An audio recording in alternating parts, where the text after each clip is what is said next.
കണ്ടു നിൽക്കാനാകില്ല ഈ സങ്കടക്കാഴ്ച. ഈ കണ്ണുനീരിന് ആര് സമാധാനം പറയും? രാജഗിരി ആശുപത്രിയിൽ ചികിത്സയിലിരിക്കെ മരിച്ച ബിജു തോമസിന്റെ മൃതദേഹവുമായി നാട്ടുകാർ ആശുപത്രിക്ക് മുന്നിൽ പ്രതിഷേധിച്ചു. ആശുപത്രി അധികൃതരുടെ വീഴ്ച മൂലമാണ് ബിജു മരിച്ചതെന്നാരോപിച്ചായിരുന്നു പ്രതിഷേധം. ബിജു തോമസിന്റെ മരണത്തിൽ ആശുപത്രി അധികൃതർക്കെതിരെ ബന്ധുക്കൾ പോലീസിൽ പരാതി നൽകിയിട്ടുണ്ട്. എൻ്റെ പേര് ഫിലിപ്പ്. മരിച്ചയാളുടെ മകൻ്റെ കൂട്ടുകാരും ബന്ധുക്കളാണ് ഞങ്ങൾ. ഇപ്പോൾ ഇതെന്താ സംഭവം എന്ന് പറഞ്ഞിട്ടുണ്ടെങ്കിൽ, നമ്മുടെ മരിച്ചയാൾ ബിജു ചേട്ടൻ 26-ാം തീയതിയാണ് ഈ ഹോസ്പിറ്റലിൽ വന്ന് ഒരു നടുവേദന എന്ന് പറഞ്ഞ ശസ്ത്രക്രിയക്ക് അഡ്മിറ്റ് ആവുന്നത്. ഒരു കീഹോൾ ശസ്ത്രക്രിയയായിരുന്നു. ഇപ്പോൾ കീഹോൾ ആയിരുന്നപ്പോൾ തന്നെ നമുക്ക് ഭയങ്കര വിശ്വാസമായിരുന്നു, വലിയ കുഴപ്പമൊന്നുമില്ല എന്ന രീതിയിൽ. പക്ഷേ സർജറി കഴിഞ്ഞ് വൈകുന്നേരം ആയപ്പോഴത്തേക്കും പുള്ളി കുറേ അസ്വസ്ഥതകൾ പറഞ്ഞു. വയറിങ്ങനെ വീർത്തു വരുന്നു. പുള്ളി രോഗി തന്നെയാണ് ഇതൊക്കെ പറയണത്. അപ്പോൾ നമ്മളിതിവിടെ ഹോസ്പിറ്റലുകാരെ അറിയിച്ചിട്ടും നേഴ്സുമാർ വന്ന് നോക്കലും വലിയ കാര്യങ്ങൾ അങ്ങനെയൊന്നുമില്ല. പിന്നീട് നമ്മൾ കുറേ നിർബന്ധിച്ചപ്പോൾ അവർ ഗ്യാസ്ട്രോയിനും ഇട്ട് ഗ്യാസിൻ്റെ ഗുളിക വന്നു. എന്നിട്ടൊന്നും മാറാനുള്ള പിറ്റേ ദിവസം പിന്നെയും ഡോക്ടർ വരുന്നത് റൗണ്ട്സിന് ഒരു 10-10:30 ആകുമ്പോഴാണ്. അന്നേരം ഡോക്ടർ നിർബന്ധിച്ച് നടത്തിപ്പിക്കാൻ നോക്കുന്നു. അപ്പോൾ നടക്കുന്നതിനിടയിൽ ആൾ വീഴുകയാണ്. എന്നിട്ടും ഒന്നും നോക്കാത്തതുകൊണ്ട് CT സ്കാൻ എടുക്കും. നമ്മുടെ നിർബന്ധത്തിൽ CT സ്കാൻ എടുക്കുന്നു.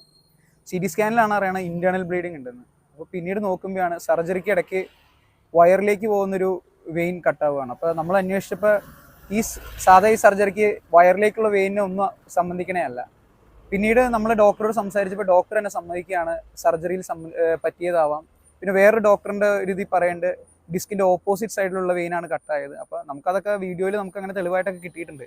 ഇതൊക്കെ കിട്ടിക്കഴിയുമ്പോഴാണ് നമുക്കിത് ആശുപത്രിക്കാരുടെ തന്നെ ഒരു അനാസ്ഥ എന്നുള്ളത് നമുക്ക് മനസ്സിലാവുന്നത്. എന്നാൽ ചികിത്സാ പിഴവ് സംഭവിച്ചിട്ടില്ലെന്നാണ് ആശുപത്രി അധികൃതരുടെ വിശദീകരണം. രാജഗിരി ആശുപത്രിയിൽ ചികിത്സയിൽ കഴിഞ്ഞിരുന്ന ചോറ്റാനിക്കര സ്വദേശി ബിജു തോമസ് കഴിഞ്ഞ ദിവസം വൈകിട്ടാണ് മരിച്ചത്. നടുവേദനയെ തുടർന്ന് കഴിഞ്ഞ 27-ന് ബിജു തോമസിനെ ശസ്ത്രക്രിയയ്ക്ക് വിധേയനാക്കിയിരുന്നു. എന്നാൽ രോഗിക്ക് അസ്വസ്ഥതകൾ ഉണ്ടായതിനെ തുടർന്ന് വീണ്ടും 2 തവണ കൂടി ശസ്ത്രക്രിയ നടത്തി. ഇതിനിടെയാണ് മരണം. ബിജുവിന്റെ മരണം ചികിത്സാ പിഴവ് മൂലമാണെന്നായിരുന്നു ബന്ധുക്കളുടെ ആരോപണം. ബിജുവിന്റെ മരണത്തിൽ ആശുപത്രി അധികൃതർക്കെതിരെ നടപടി ആവശ്യപ്പെട്ടാണ് ബന്ധുക്കളും നാട്ടുകാരും പ്രതിഷേധിച്ചത്. പോസ്റ്റ്മോർട്ടത്തിന് ശേഷം മൃതദേഹം ആശുപത്രിക്ക് മുന്നിലെത്തിച്ചായിരുന്നു പ്രതിഷേധം. പിന്നീട് എന്താന്ന് പറഞ്ഞാൽ ഈ വയറിങ്ങനെ വീർത്തുകൊണ്ട് അവർ പിന്നെ സ്റ്റെൻഡ് ഇടിക്കുകയാണ്. സ്റ്റെൻഡ് ഇടിക്കുന്നതിന് അടുത്തൊരു 5-4.5 ലക്ഷം രൂപ ഇങ്ങനെ അതിന് ചാർജ് ചെയ്യുന്നു.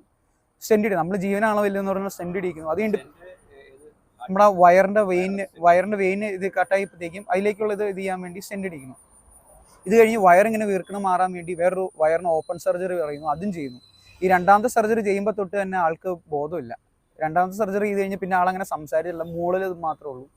ഇത് കഴിഞ്ഞ് ഒരു സർജറിക്ക് വേണ്ടി വന്ന് 3 സർജറി ചെയ്ത് അവസാനം ആൾ ഇന്നലെ മരിക്കുകയാണ്. അപ്പം 26-ാം തീയതി വന്നു, ഇന്നലെ 30-ാം തീയതി മരിക്കുകയാണ്. അപ്പം ഇതുവരെ ഒരു അസുഖമില്ല. ആകെ ഈ ഒരു അസുഖത്തിന് വേണ്ടി വന്നു. നമ്മളിപ്പോൾ പറയണത് ഇതിന് വരണ്ടായിരുന്നു, ഒരു തിരുമലിന് പോയാൽ മതി എന്നുള്ളതാണ് നമ്മുടെ ഇപ്പോൾ ഇത്. ഇത്രയും വിശ്വസിച്ച് നമ്മൾ ഇത്രയും വലിയ ഹോസ്പിറ്റൽ ആയതുകൊണ്ടാണ് ഈ ഹോസ്പിറ്റലിലേക്ക് തന്നെ വന്നത്. ഇപ്പോൾ നമ്മൾ ഹോസ്പിറ്റലുകാരോട് പറഞ്ഞപ്പോൾ നിങ്ങൾ കേസ് കൊടുത്തോ, അവരുടെ ഭാഗത്തു നിന്നുള്ള മിസ്റ്റേക്ക് അല്ല എന്നുള്ള രീതിയിലാണ് അവർ പറയുന്നത്. ഇപ്പം നമ്മൾ പോലീസ് ഇവിടെ ഇടത്തല സ്റ്റേഷനിൽ നമ്മൾ FIR കൊടുത്തിട്ടുണ്ട്. അപ്പോൾ അതിന് ഇതായിട്ട് നമ്മൾ ഇന്ന് ഇപ്പോൾ പോസ്റ്റ്മോർട്ടത്തിന് വേണ്ടി ബോഡി കളമശ്ശേരിക്ക് കൊണ്ടുപോവാണ്. അത് കഴിഞ്ഞിട്ട് നമ്മൾ ഇനി ഇതിൽ നിന്ന് നമുക്ക് എന്തെങ്കിലും കിട്ടുമോയെന്ന് അറിയില്ല. എന്നാലും നമ്മൾ മറ്റൊരാൾക്ക് ഈ ഒരു അവസ്ഥ വരരുതെന്ന് പറഞ്ഞ് നമ്മളിപ്പോൾ പോസ്റ്റ്മോർട്ടം കഴിഞ്ഞ് ഈ ഹോസ്പിറ്റലിൻ്റെ എതിർവശത്ത് ഈ ഓട്ടോ സ്റ്റാൻഡുകാരുടെ സഹകരണത്തോടു കൂടി നമ്മളൊരു സമാധാനപരമായ ഒരു പ്രതിഷേധം പോലെ ബോഡി കൊണ്ടുവന്ന് തന്നെ ഫ്രീസറിൽ വെച്ച് നമ്മൾ 1 മണിക്കൂർ 2 മണിക്കൂർ ഇങ്ങനെ ചെയ്യേണ്ട. അപ്പോൾ നമുക്ക് സപ്പോർട്ടായിട്ട് ഇപ്പോൾ പല ചാനലുകാരും വരേണ്ട. അപ്പോൾ മാക്സിമം സപ്പോർട്ട് പ്രതീക്ഷിക്കണം. നമ്മൾ ഒരാൾ വിചാരിച്ചാൽ മാത്രം ഇപ്പോൾ ഇവർക്ക് പിന്നെയുള്ളത് എന്താണെന്ന് പറഞ്ഞാൽ ഇവർക്ക് ആകെയുള്ള വരുമാനമായിരുന്നു ബിജു ചേട്ടൻ. ഇവർക്ക് ചെറിയൊരു കാറ്ററിംഗ് സർവീസ് ആയിരുന്നു. നന്നായിട്ട് ക്ലച്ച് പിടിച്ച് അവിടെ ഏരിയയിലുള്ള നല്ല പരിപാടികൾ കിട്ടി തുടങ്ങും. അപ്പം പുള്ളിക്ക് ഈ അസുഖം വന്നപ്പോൾ കാറ്ററിങ്ങിൽ വർക്ക് ചെയ്യാൻ പറ്റാത്തതുകൊണ്ട് മാത്രമാണ് പുള്ളി ശസ്ത്രക്രിയയ്ക്ക് വന്നത്. അല്ലെങ്കിൽ പുള്ളി ഇത് ചെയ്യില്ലായിരുന്നു. ഇതിപ്പോൾ ഇതിനു വേണ്ടി വന്ന് പെട്ടെന്ന് മാറും. അതിനുവേണ്ടിയാണ് കീഹോൾ ചെയ്തത്. ഓപ്പൺ സർജറി ആണെങ്കിൽ കുറേ നാളെടുക്കും. അപ്പോൾ ഇത് വന്ന് പഠിക്കണ 2 പിള്ളേർ, ഒരാൾ ഡിഗ്രിക്ക് പഠിക്കണം, ഒരാൾ 9ാം ക്ലാസ്സിൽ പിന്നെ പെങ്കൊച്ചാണ്. ഇവർക്ക് വേറെ വരുമാനങ്ങളൊന്നുമില്ല. അപ്പോൾ ഇനി ഇവരെന്ത് ചെയ്യും? ഹോസ്പിറ്റലുകാർ പറഞ്ഞാൽ നിങ്ങൾ പോയി കേസ് കൊടുക്കുന്നതാണ്. അപ്പം നമുക്ക് വേറെ ഒന്നുമില്ല. പ്രതീക്ഷയോടെയാണ് ഓരോ ആൾക്കാരും നമ്മുടെ ഇതുപോലുള്ള വലിയ ആശുപത്രിയിലേക്ക് വരുന്നത്. ഇങ്ങനൊരു അനാസ്ഥ ഈ ആശുപത്രിയുടെ ഭാഗത്ത് ഉണ്ടാകുമ്പോൾ നാളെ എന്ത് പ്രതീക്ഷിച്ചുകൊണ്ട് ഇവരൊക്കെ ഈ ആശുപത്രിയിൽ ചികിത്സയ്ക്ക് വരണം?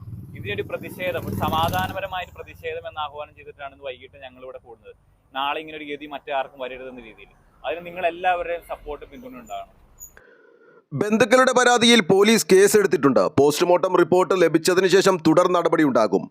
അതേസമയം ചികിത്സാ പിഴവ് ഉണ്ടായിട്ടില്ലെന്നാണ് ആശുപത്രി അധികൃതരുടെ വിശദീകരണം. ശസ്ത്രക്രിയയ്ക്ക് ശേഷം രോഗിക്ക് അസ്വസ്ഥതകൾ ഉണ്ടായപ്പോൾ തുടർ ചികിത്സ നൽകിയിട്ടുണ്ട്. മരണകാരണം വ്യക്തമാകുന്നതിന് വേണ്ടി പോസ്റ്റ്മോർട്ടം വേണമെന്ന് ആവശ്യപ്പെട്ടത് ആശുപത്രി അധികൃതരാണ്. ഇതുമായി ബന്ധപ്പെട്ട അന്വേഷണങ്ങളോട് സഹകരിക്കുമെന്ന് വാർത്താക്കുറിപ്പിൽ രാജഗിരി ആശുപത്രി വ്യക്തമാക്കി. ആലുവ ലൈവ് ന്യൂസിന് വേണ്ടി സിദ്ദീഖ് കാരക്കാടിനൊപ്പം സനൂപ് കളമശ്ശേരി.